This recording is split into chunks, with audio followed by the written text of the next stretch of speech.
नमस्कार, मैं दीपक कुमार आप सभी का स्वागत करता हूं दादा चैनल में।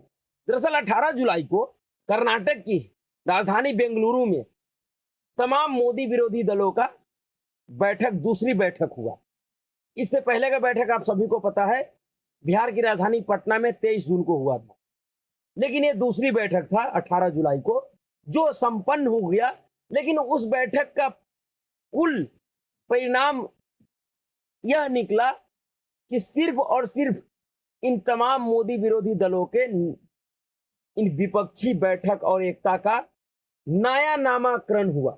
नया नामकरण यह हुआ कि इन तमाम मोदी विरोधी दलों का जो संयुक्त मोर्चा है, इसका नाम अब इंडिया हो गया है। जी हाँ, ये तमाम भ्रष्टाचारी और देश विरोधी गैंग के सदस्य अब इंडिया के आड़ में छुप गए। महत्वपूर्ण ये नहीं है, दरअसल आज का जो मेरा चर्चा है ये एक अलग विषय पे, और वह यह है कि इस विपक्षी एकता का जो बैठक है, इसका परिणाम क्या होगा यह अभी किसी को पता नहीं है। लेकिन इन दो बैठक के बाद एक नेताजी का राजनीतिक भविष्य का परिणाम क्या होगा यह तो स्पष्ट हो गया।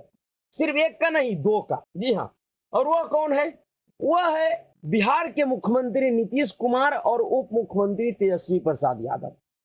जी हाँ, वह नीतीश कुमार जो इस विपक्षी एकता को करवाने के लिए, मोदी विरोधी दलों को एक मंच पे लाने के लिए पिछले 6-7 महीनों से अपने प्रदेश को राम भरोसे छोड़कर देश के हरेक छोटे से छोटे और बड़े से बड़े राजनीतिक दलों के चौखट में नाक रगड़ रहे थे, उस नीतीश कुमार का इस तरह का अपमान होगा कांग्रेस शासित राज्य में, यह शायद नीतीश कुमार को भी अनुमान नहीं था। जी हाँ, दरअसल नीतीश कुमार जी गए तो थे प्रधानमंत्री पद का उम्मीदवार बनने, लेकिन अब शायद इनका बिहार में मुख्यमंत्री पद भी बचेगा, इस पे भी संकट है, इस पे भी अब सवाल है। दरअसल इनके लिए एक कहावत याद आता है कि चौबे जी गए छब्बे बनने और दूबे बन के लौटे। वही स्थिति आज नीतीश कुमार जी के साथ है। एक और कहावत है बिहार में, जो कि ठेठी भाषा में है, मिथिला क्षेत्र में और उससे सटे हुए क्षेत्रों में, कि जब तक बुरबकहा रहता है, बुरबकहा के रहते होशियार का भूखा नहीं मरता है। इसका हिंदी अनुवाद यह है कि जब तक कोई मूर्ख व्यक्ति रहता है और उस मूर्ख व्यक्ति के पास काबिलियत और संपदा है, तो उसके पड़ोस में रहने वाले जो होशियार व्यक्ति है, जो तेज तरार व्यक्ति है, वो भूखा नहीं मर सकता, क्योंकि उस मूर्ख व्यक्ति के उस संपदा का भरपूर उपयोग करता है। और यही स्थिति अभी भारतीय राजनीति में नीतीश कुमार के साथ हो रहा है। जिस नीतीश कुमार को इस बात का गुमान था कि वही एक ऐसा नेता है जो तमाम मोदी विरोधी दलों को एक मंच में ला सकता है, और उनको एक भ्रम और था कि अगर ये मोदी विरोधी दल एक मंच पे आ गया तो मुझे प्रधानमंत्री पद का उम्मीदवार स्वीकार कर लेगा। लेकिन उन नीतीश कुमार जी को, उनको ये नहीं पता था कि किस तरह से वह कांग्रेस पार्टी के राजनीतिक मोहरा बन रहे हैं। दरअसल ऐसा स्थिति उन लोगों के साथ होता है जिनको अपने क्षमता का अंदाजा नहीं होता, जिनको ये नहीं पता होता है कि मेरा क्षमता क्या है, मेरी हैसियत क्या है, जो अपने हैसियत को भुलाकर दूसरे का भविष्य तय करने के लिए लग जाते हैं, तो उनके साथ अक्सर यही होता है जो आज नीतीश कुमार के साथ हो रहा है। दरअसल आप सभी को पता है कि बेंगलुरु मीटिंग से लौटने के बाद नीतीश खेमे और लालू खेमे में पूरी तरह से सन्नाटा है। और यह सन्नाटा जानते हैं क्यों है? यह सन्नाटा इसलिए है कि नीतीश कुमार जी का बेंगलुरु में गजब बेइज्जती हुआ है। और वो बेइज्जती कैसे हुआ है?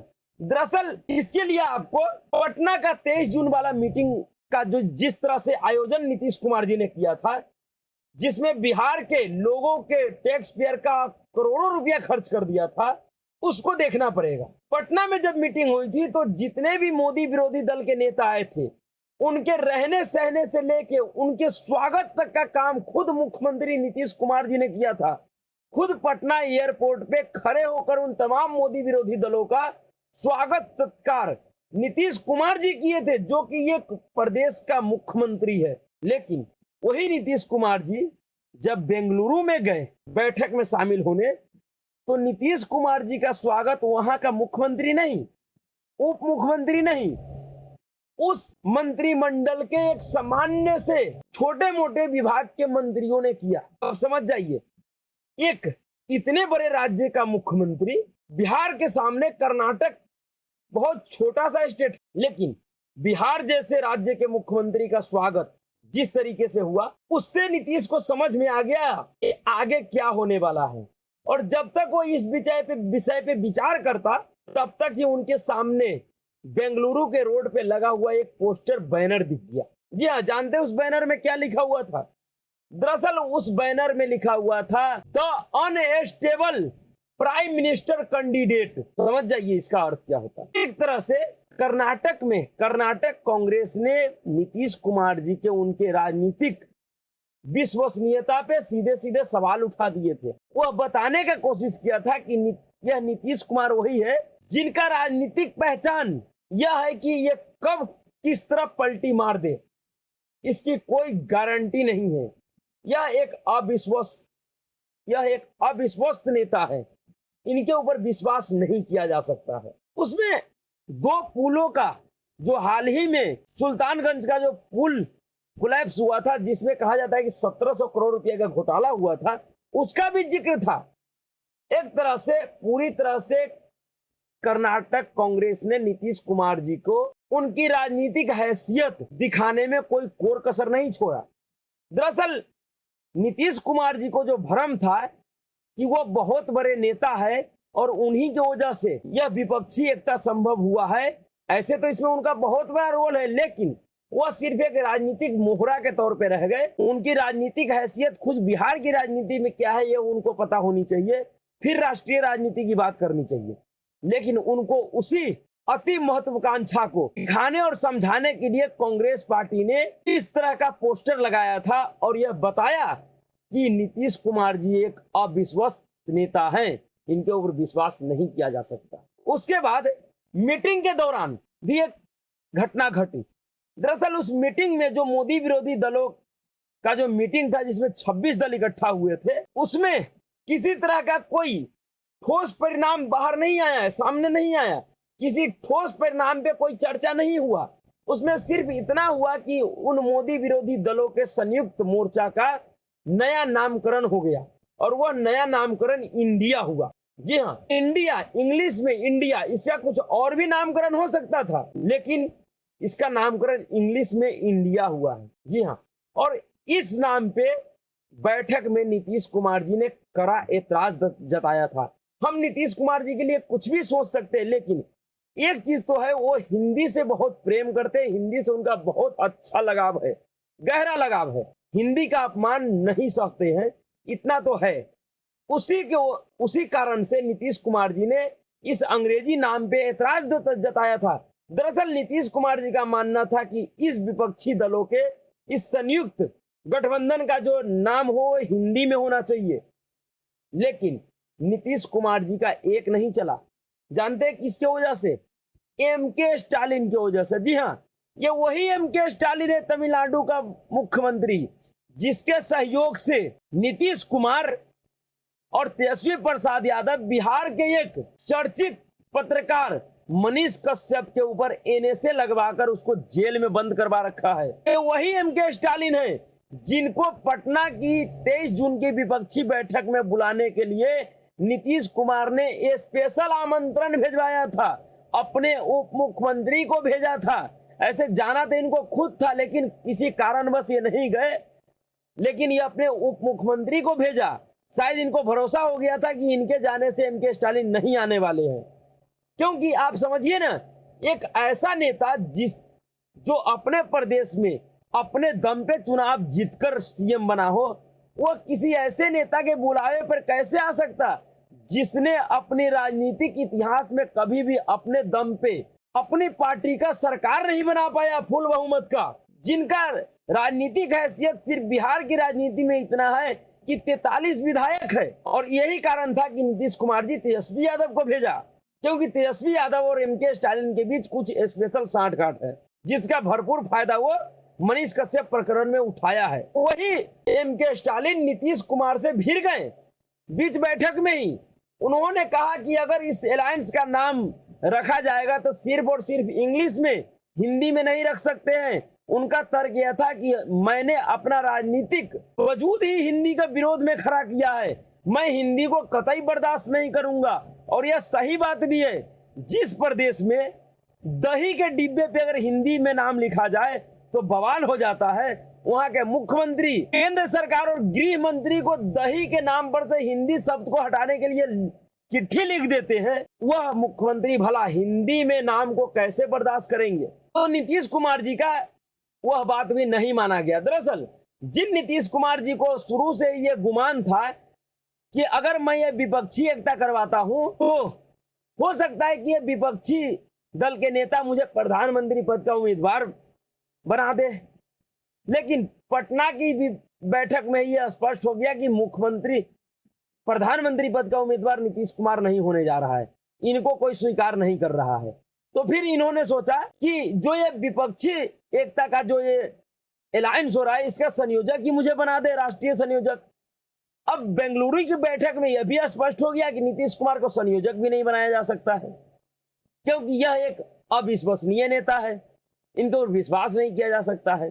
दूसरा बात, अगली बैठक मुंबई में होगी, इसकी भी घोषणा हो गई, लेकिन तारीख का ऐलान नहीं हुआ। इन सब चीजों से दुखी नीतीश कुमार उस विपक्षी एकता के खत्म होने के तुरंत बाद जिस तरह से पटना से अरविंद केजरीवाल भागे थे, उसी तरह से बेंगलुरु से नीतीश कुमार और उत्तर प्रदेश के समाजवादी पार्टी के नेता अखिलेश यादव भी भाग लिए। ये लोग प्रेस कॉन्फ्रेंस में हिस्सा नहीं लिए।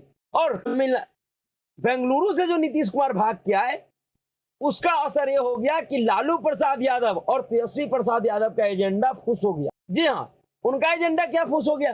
दरअसल अभी तक जो आप देख रहे हैं कि नीतीश कुमार के पीछे पीछे जो तेजस्वी यादव और लालू प्रसाद यादव एक बैताल की तरह घूम रहे हैं नीतीश कुमार के कंधे पे, उनका सिर्फ और सिर्फ मकसद यह है कि किसी भी तरीके से नीतीश कुमार को बिहार की राजनीति से आउट करना है और बिहार का राजनीतिक सत्ता अपने पुत्र तेजस्वी प्रसाद यादव के हाथों में सौंपना है। उनका आखिरी इच्छा यही रह गया है। और इसीलिए 23 जून का बैठक, जो कि नीतीश कुमार जी के बुलावे पर नहीं हुआ था, क्योंकि नीतीश कुमार जी ने विपक्षी दलों का बैठक 12 जून को ही बुलाया था, जो कि कैंसिल हो गया था, लेकिन लालू प्रसाद यादव के कहने पे 23 जून का बैठक हुआ था, क्योंकि लालू प्रसाद यादव को भी पता है कि जब तक नीतीश कुमार जी को बिहार की राजनीति से आउट नहीं किया जाता है, तब तक तेजस्वी यादव का राजनीतिक भविष्य सिक्योर नहीं हो सकता है बिहार की राजनीति में या देश की राजनीति में। और उसी उम्मीद से लालू प्रसाद यादव बेंगलुरु के बैठक में भी शामिल हुए थे कि जो काम पटना में नहीं हुआ, शायद वो काम बेंगलुरु में हो जाए और किसी भी तरीके से नीतीश कुमार को राष्ट्रीय संयोजक मान लिया जाए। लेकिन वहां भी ऐसी कुछ नहीं हुआ और आगे भी ऐसा होने का कोई संभावना नहीं है। और जिस तरह से नीतीश कुमार भाग के आए, लालू प्रसाद यादव और तेजस्वी यादव उसके साथ आना पड़ा, उसका असर अब बिहार की राजनीति में दिखने लगा है कि किस तरह से जेडीयू और आरजेडी के बीच एक तरह से मनमुटाव का दौर शुरू हो गया है। बहुत जल्द ही इन दोनों पार्टियों के बीच में पॉलिटिकल वार शुरू हो जाएगा। जी हाँ, उसका परिणाम यह देखने को मिल रहा है कि बिहार में मलमास का मेला शुरू हुआ है। उस मलमास मेले का आयोजन बिहार सरकार के पर्यटन विभाग और भूमि सुधार और राजस्व मंत्रालय कर रहा है, जिसका मंत्री, पर्यटन मंत्री खुद तेजस्वी प्रसाद यादव है और भूमि एवं राजस्व सुधार विभाग का मंत्री आलोक मेहता है, जो कि आरजेडी कोटे से ही आता है। इन दोनों लोगों को, इनमें से तेजस्वी प्रसाद यादव को मलमास मेले के उद्घाटन समारोह पे मुख्य अतिथि के तौर पे आमंत्रित किया गया था। आलोक कुमार मेहता को भी अतिथि बनाया गया था। बड़े बड़े विज्ञापन छपे, लेकिन जानते हैं उस उद्घाटन समारोह में, जिसमें मुख्यमंत्री को भी आना था, लेकिन मुख्यमंत्री आते और मुख्य अतिथि तेजस्वी प्रसाद यादव को बनाया गया था। इसलिए मुख्यमंत्री से ज्यादा वैल्यू तेजस्वी प्रसाद यादव का हो गया वहां पे उस कार्यक्रम के दृष्टि से। लेकिन उस कार्यक्रम में तेजस्वी प्रसाद यादव आया ही नहीं, और सिर्फ तेजस्वी प्रसाद यादव ही नहीं, आलोक मेहता भी नहीं आया। एक तरह से आरजेडी ने नीतीश कुमार के साथ मंच साझा करने से मना कर दिया, नीतीश कुमार का बाइकआउट कर दिया, क्योंकि जो उम्मीद था आरजेडी को कि 23 जून के बैठक के बाद नीतीश कुमार बिहार की राजनीति से विदा हो जाएंगे, वह संभव होता हुआ दिख नहीं रहा। दरअसल बिहार के दोनों नेता ये जो कुछ भी कर रहे हैं सिर्फ और सिर्फ अपने अपने राजनीतिक स्वार्थ के लिए कर रहे हैं। नीतीश कुमार और तेजस्वी प्रसाद यादव और लालू प्रसाद यादव नीतीश कुमार के पीछे इसलिए लगे हैं कि उनको बिहार का सत्ता चाहिए, और नीतीश कुमार इसलिए लगा है कि उसके ऊपर आरजेडी का दबाव है, क्योंकि बिहार की राजनीति में नीतीश कुमार का कोई राजनीतिक हैसियत बचा नहीं है। शायद ही कोई ऐसा नेता होगा इस देश में या किसी प्रदेश का मुख्यमंत्री जो अपने सहयोगी दल के नेताओं के द्वारा इतनी बेइज्जती होने के बाद भी मुख्यमंत्री पद पे बना रहा है। लगातार जब से सरकार बनी है आरजेडी कोटे से कोई ना कोई मंत्री या विधायक नीतीश कुमार का जमकर बेइज्जती करता है, नीचा दिखाने का काम करता है, लेकिन फिर भी नीतीश कुमार लालू और तेजस्वी नाम का माला जपते रहते। दरअसल नीतीश कुमार ने भी ठान लिया है कि बेटा मुख्यमंत्री तो मैं तुम्हें नहीं बनने दूंगा, मैं बेशक कहीं भी किसी भी मंच से घोषणा कर दूंगा कि आगे का भविष्य तेजस्वी प्रसाद यादव का है, लेकिन इतनी आसानी से सत्ता नहीं सौंपूंगा। इसलिए ये जो विपक्षी दलों का जो बैठक है, इस बैठक का सिलसिला जैसे जैसे आगे बढ़ेगा वैसे वैसे इन जो 26 पार्टियों का जो बैठक हुआ है इनमें से बहुत से ऐसे पार्टी और नेता बाहर भी होते जाएंगे। मजा तो ऐसे बहुत आएगा, लेकिन सबसे ज्यादा मजा बिहार में आएगा, क्योंकि बिहार का ये जो दोनों चाचा भतीजा है ये सिर्फ और सिर्फ अपने राजनीतिक स्वार्थ के लिए सब कर रहा है। नहीं तो इनका ये सब करने की ना तो हैसियत है और ना ही इनका कोई मनसा होना चाहिए, लेकिन मजबूरी इनका है जो इनसे सब करवा रहा है। तो अभी के लिए इतना ही। अगर आपको वीडियो अच्छा लगा तो वीडियो को लाइक कीजिए, शेयर कीजिए और चैनल को सब्सक्राइब जरूर कीजिए। नमस्कार।